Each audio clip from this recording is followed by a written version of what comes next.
मेरी आवाज पहुंच रही है क्या? आपकी आवाज आ रही है क्या? मेरी पहुंच रही है? जी जी, आपकी आवाज बिल्कुल हमारी तरफ साफ पहुंच रही है। और देखिए, जैसा कि हम कह भी रहे थे कि अखिलेश और मायावती सोच रहे हैं कि बीजेपी से बृजभूषण शरण सिंह के संबंध खराब हो तो हमारे साथ आ जाए। अनिल कुमार वर्मा ये कमेंट कर रहे हैं और यही बात जो है ये अपने दर्शकों से कह भी रहे थे। क्या लगता है कि हर मुद्दे पर बीजेपी पर हमलावर रहने वाले अखिलेश यादव, मायावती इस मुद्दे पर शांत क्यों है? देखिए, जैसा कि ये कहा, यही मैं सोच रहा था कि उसके पहले उन्होंने कह दिया कि बृजभूषण शरण सिंह का 5-6 जिलों में बहुत अच्छा प्रभाव है। तो अब 2024 में चुनाव है और वो बहुत ज्यादा प्रभाव डाल सकते हैं। और राजनीति में हर मुद्दे का ये देखा जाता है कि उससे क्या खुद को लाभ मिल रहा है। तो ये एक ऐसा मैटर है जिसमें विपक्ष को भी लाभ मिल सकता है। एक तो प्रत्यक्ष कारण यही दिखाई दे रहा है, चुनाव है और 4 से 6 लोकसभा सीटों पर इनका बहुत अच्छा खासा प्रभाव है। इनके बेटे भी राजनीति में हैं, विधायक हैं, ये खुद सांसद हैं और कई स्कूल चलते हैं। मुझे मेरे पास तो जानकारी है, 1,50,000 लोग इनको इनसे प्रत्यक्ष लाभ लेते हैं। तो कई लाख लोगों पर डायरेक्ट इनका प्रभाव, लाखों लोगों पर। तो एक कारण ये भी है। दूसरा कारण, जैसा कभी कभी मुझे लगता है कि ये कहते थे कि हम बोलेंगे तो सुनामी आ जाएगी, हालांकि इनको बोलने नहीं दिया गया। लोग कह रहे हैं कि अल्लाह कुछ बोले नहीं तो सुनामी आ जाती, लेकिन मुझे लगता है कि बोले नहीं, इन्हें बोलने दिया नहीं गया। बहुत सारा ऐसे राज लगता है इनके सीने पे दफन है, जो ये बोल देते तो पक्ष और विपक्ष साथ दोनों के लिए असहज स्थिति होती। इसीलिए खेल मंत्री ने कहा भैया आप न बोलो। भाई, खेल मंत्री का बयान है, मीडियम को मैं कोट कर रहा हूं। खेल मंत्री ने सीधे कहा कि नहीं, सार्वजनिक बयान मत दीजिए। अब आप बताइए, सुनामी लाने वाले बंदे को पानी हैंड पाइप से भी चलाने नहीं दिया गया, बोलने से एक तरह से मना कर दिया गया मीडिया के सामने आने से। तो कुछ तो राज दबे हैं, और वो राज पक्ष और विपक्ष दोनों के हैं क्या? ये भी प्रश्न उठता है ना कि ऐसा क्या दबा है इनके बृजभूषण शरण सिंह के सीने में कि वो पक्ष और विपक्ष क्या दोनों को असहज कर सकते हैं। ये भी एक कारण हो सकता है ना। तो मुझे तो लगता है कि इनको बोलने का पूरा मौका दिया जाए और सुनामी जरूर आए, क्योंकि विनाश के बाद विकास भी होता है। तो अगर खेल संघों पे वाकई कुछ इस तरह की गड़बड़ियां हैं जहां यौन शोषण सामान्य शिष्टाचार हो गया है, कुछ लोग ऐसा कहते हैं कि यौन शोषण वहां का सामान्य चीजें हैं। कल भी मैं था एक चैनल पे, तो शायद आपके प्लेटफॉर्म में था, बिहार तक में नहीं, यूपी तक में ही था। तो उसमें ये बात कहा गया कि हमारी एक एंकर ने कहा कि छोटे जो खेल संघ है, छोटे राज्यों की जो खबरें हैं, तो छोटे चैनल में आकर खत्म हो जाती, कोई नोटिस ही नहीं कर पाता है। तो इसका मतलब है कि यौन शोषण की जो चीजें हैं वो बहुत पराकाष्ठा के लेवल तक है। मैं नहीं कह रहा हूं कि ये इसमें इन्वॉल्व है, लेकिन ये बात तो सच है कि यौन शोषण है। ये बात गाहे बगाहे मीडिया पे आता रहता है, परिचर्चाएं होती रहती, छोटी मोटी खबरें आती रहती है। लेकिन क्योंकि ये लोग इतने शक्तिशाली होते हैं, मैं ब्रजभूषण शरण की बात नहीं कर रहा हूं, क्योंकि जब तक वो दोषी ना हो तब तक किसी के ऊपर आरोप लगाना ये हमारी अभिव्यक्ति आजादी नहीं हो सकती, क्योंकि हमें दोनों पक्षों की बात रखनी है। लेकिन ये बात छुपी नहीं है कि ये मैटर बृजभूषण शरण सिंह के नाम पे उठा है। लेकिन अगर ये है तो ये पूरे बहुत बड़ा एक ऑर्गेनाइज्ड लोगों का समूह है जो हमारी बच्चियों का कहीं ना कहीं शोषण करते हैं।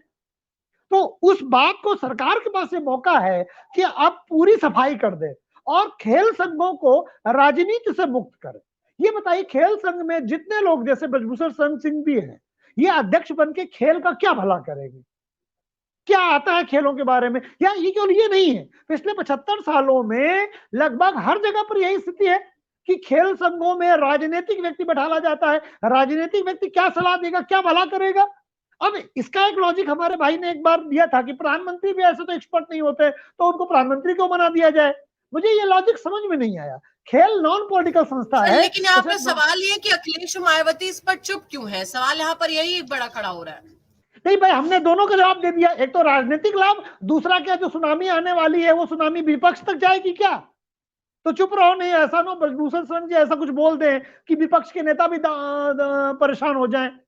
मैंने कल कहा था कि ये एक ऐसा फोड़ा है भारतीय राजनीतिक खेल संघों में कि इसे जितना दबाया जाएगा उतना ज्यादा पस निकलेगा। तो कायदे से तो फोड़े का ऑपरेशन होना चाहिए। अब सरकार इसको ऑपरेशन करने की जगह पे चुप रहो की नीति पे चल रही है। उसके पास तो मौका था कि खेल संघों से जो इस तरह की चीजें, इनका बिल्कुल पारदर्शी कर दे, राजनीतिक दखल हटा दे, बिल्कुल बिल्कुल बेहतरीन व्यवस्था कर दे। बताइए, कोई भी एक पिता मेरी बेटी है, मेरी बेटी 6.5-7 साल की है, अगर वो खेलों की तरफ बड़े होकर जाना चाहेगा, मैं भेजने की हिम्मत करूंगा क्या? आप सोचिए, ये क्यों एक हम बड़े बड़े खेलों पे अंतरराष्ट्रीय स्तर पर पता क्यों नहीं जीत पाते? उनमें एक कारण ये भी है, हमारी बच्चियों की सुरक्षा। इधर भारत के प्रधानमंत्री का 2 दिन पहले एक बयान आता है कि भारत में खेल संस्कृति विकसित नहीं हुई। एक दैनिक जागरण के फ्रंट पेज में आया कि हम खेल की संस्कृति विकसित कर रहे हैं। क्या यही खेल की संस्कृति है जो हमें पिछले 2 दिन से चल रहा है? क्या ये खेल की संस्कृति वाकई है? बेटी पढ़ाओ बेटी बचाओ का जो स्लोगन है, क्या ये स्लोगन ही रह के रह जाएगा? जब आपका एक नेता के ऊपर आरोप लगे तो आप उसको इस्तीफा तक न दिला पाए? सत्ता पक्ष तो सत्ता पक्ष, विपक्ष भी न बोले उसमें, क्योंकि वो बड़े नेता हैं, क्योंकि कई हजार करोड़ के मालिक हैं, क्योंकि उनके ऊपर यौन शोषण का आरोप लगा है, लगता कि वो गलत है। मैंने नहीं कहा कि वो बिल्कुल उनके ऊपर आरोप सही लगा है, क्योंकि अगर आरोप पे बहुत दम होती तो बच्चियां एफआईआर भी कराती। वो केवल एक कमेटी बना देने पर वो संतुष्ट हो गए। यौन कमेटी वाले इनको दोषी बना दे तो क्या सजा हो जाएगी? इनको नहीं होगी ना। अगर यौन शोषण हुआ है तो एफआईआर होना चाहिए, प्राथमिकी। प्राथमिकी तो दर्ज हुआ नहीं, तो फिर मुझे कभी लगता है कि ये तो केवल पॉलिटिकल प्रेशर टैक्टिक्स है कि इनको हटाओ। और क्या कारण लगता है? क्योंकि अगर हमारी बहनों का शोषण हुआ है तो केवल एक कमेटी बन जाने से तो आंतरिक कार्य है। कमेटी बन जाने से उनके ऊपर जो यौन शोषण हुआ है उस अपराध का दंड तो उन्हें नहीं मिलेगा। और अगर उन्होंने ये नहीं किया है तो निरपराधी भी कैसे दोषित होंगे, दोषी सिद्ध होंगे कि वो निर्दोष है? तो इस तरह केवल बयानबाजी अगर करेंगी हमारी बहनें, खेल के इतने बड़े बड़े स्टार लोग, और वो एक एफआईआर तक दर्ज नहीं करेंगे, तो अगली बार इन पर भरोसा कौन करेगा? अगली बार कौन इनके साथ खड़ा होगा कि ये लोग सच बोल रहे हैं? मैं कहता हूं कि अगर आपके साथ शोषण हुआ है तो आप न्यायालय की शरण के जाने से और क्या कर सकते हैं, लेकिन न्यायालय तो कोई गया नहीं अभी तक। तो क्यों ना एक इसे राजनीतिक सोसेबाजी मान लिया जाए, और जब ये राजनीतिक सोसेबाजी है तो विपक्ष को लगता है कि एक बड़े नेता है, बीजेपी अगर इनको कुछ एक्शन लेगी तो सपा में भी आ सकते हैं, भाजपा में आ सकते हैं, 2-4 लोकसभा की सीटों पर प्रभाव है, काहे को बवाल लिया जाए? मुझे तो फिर यही लगता है। बिल्कुल, हमारे साथ जी सैयद गौरव कासिम जी भी जुड़ चुके हैं, वरिष्ठ पत्रकार हैं। को कासिम सर ने भी एक्सप्लेन किया, और ये अब यूपी वर्सेस हरियाणा बन चुका है। तो ये यूपी वर्सेस हरियाणा की राजनीति में अखिलेश और मायावती नहीं पढ़ना चाहते हैं, या फिर बाकी खिलाड़ियों की वजह से चुप्पी है, जैसा कि हमारे एक यूजर ने कहा था, लेकिन ऐसा बिल्कुल भी नजर नहीं आ रहा है। या फिर वो ये सोच रहे हैं कि कब बीजेपी से जो हल्का फुल्का मोह भंग हो रहा था बृजभूषण शरण सिंह का, ये पूरी तरीके से भंग हो, और गोंडा, बहराइच, आसपास के जितने भी इलाके हैं उसमें सपा या बसपा जिसकी तरफ बृजभूषण जाना चाहे, वहां पर उनका वर्चस्व कायम रहे। देखिए, सपा के लिए यूपी वर्सेस हरियाणा से क्या लेना देना? सपा को उत्तर प्रदेश में चुनाव लड़ना है। हरियाणा में तो सपा लड़ाती नहीं चुनाव, मुझे जहां तक मेरे पास जानकारी है भाई, कि वो उत्तर सपा प्रदेश के हरियाणा। बृजभूषण है आलोक भाई, अरे भाई बृजभूषण मेरी उत्तर बात तो सुन प्रदेश। लीजिए, अरे मेरी बात तो सुन लीजिए भाई। ब्रजभूषण उत्तर प्रदेश के है ना, लेकिन आपने कहा उत्तर प्रदेश वर्सेस हरियाणा हो गया, तो सपा हरियाणा को लेकर के थोड़ा डरेगी। जो डरेगी या जो चुप रहेगी वो ब्रजभूषण को लेकर चुप हो सकती है। हरियाणा से सपा का क्या लेना देना, मैं ये कह रहा हूं।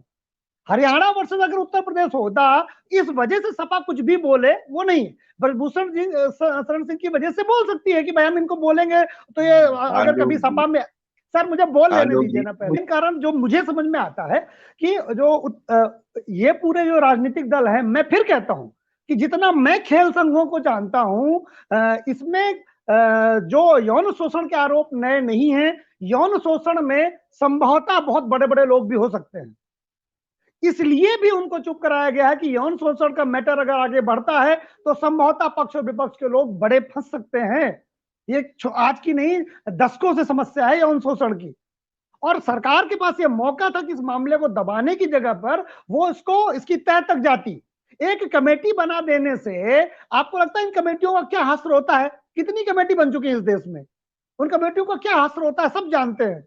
इसका मतलब है कि यह सरकार भी जितने यौन शोषण के मैटर हुए हैं और उनको जिस तरह से सॉल्व किया गया है, क्या सरकार इस बार भी यौन शोषण के मैटर को उसी तरह टैकल करने जा रही है, या वाकई खेलों से राजनीति को हटाएगी, खेलों को हमारी बच्चियों के लिए एक पारदर्शी स्वच्छ वातावरण क्रिएट करेगी? अभी आज हम सुबह एक डिबेट कर रहे थे यूपी तक में ही, एक पैनलिस्ट कह रहे थे कि लड़कियां को कोर्ट केस इसलिए नहीं करना चाहिए कि मैटर 10-10 साल तक चलता है, इसलिए कोर्ट केस ना करें। मैटर इसलिए क्योंकि उनकी शादी हो गई है, तो अब मोटर कोर्ट केस में जाएंगी तो उनकी बदनामी होगी। न्याय ये नहीं कहता, अगर आपके साथ शोषण हुआ है और आपने अगर उसके लिए बीड़ा उठाया है, तो न्यायालय के सिवाय कोई दूसरा रास्ता नहीं। जो ये कह रहे हैं कि एक कमेटी बना दी जाए ब्रजभूषण शरण सिंह के खिलाफ और वो 4 हफ्ते में जांच करे, तो हम मान जाएंगे। लेकिन क्या जस्टिस मिल जाएगा हमारी बहनों को? अगर शोषण का आरोप लगा है और एक कमेटी की जांच हो जाने मात्र से क्या इनको सजा मिल जाएगी? ज्यादा से ज्यादा पद से हटा दिए जाएंगे। लेकिन हमारी बहनों को न्याय तो नहीं मिलेगा। फिर अगर कैरियर की दुहाई है, परिवार की दुहाई है, तो यौन शोषण के लिए जो आंदोलन चलाया है कि हम आने वाली पीढ़ियों के लिए जो आंदोलन चला रहे हैं, फिर वो आंदोलन तो झूठा हो गया। फिर कहां रहा वो आंदोलन कि आने वाली पीढ़ियों के साथ शोषण न हो पाए? आने वाली पीढ़ियों के लिए जो आंदोलन कर रहे थे हमारे खिलाड़ी, वो आंदोलन तो शून्य हो गया, वो आंदोलन तो खत्म हो गया ना कल। तो इसलिए मैं कह रहा हूं कि जो लड़ाई एक बड़ी लड़ाई के रूप में दिखाई दे रही थी, खोदा पहाड़ निकली चुईया। एक कमेटी बना देने मात्र से अगर हमारे खिलाड़ी शांत हो गए, तो मुझे लगता है फिर ये लड़ाई राजनीतिक थी, ये लड़ाई शोषण की नहीं थी। मैं खुलेआम कहता हूं, ये लड़ाई शोषण की नहीं थी, ये पॉलिटिकल लड़ाई थी। तो खिलाड़ियों को पॉलिटिकली मैनेज कर लिया गया है, वरना ये लड़ाई न्यायिक प्रक्रिया तक जानी चाहिए थी। अब आपका फिर मूल प्रश्न आता है कि सपा बसपा क्यों चुप है? इसमें राजनीतिक लाभ और हानि के सिवाय मुझे कुछ नहीं दिखाई देता। और दूसरा ये है, जो सुनामी लाने की बात कह रहे थे, तो क्या वाकई वो सुनामी ला सकते थे? क्योंकि मीडिया में बयान है कि हमारे खेल मंत्री ने प्रत्यक्ष रूप से कहा कि भाई आप खुल के ना बोले।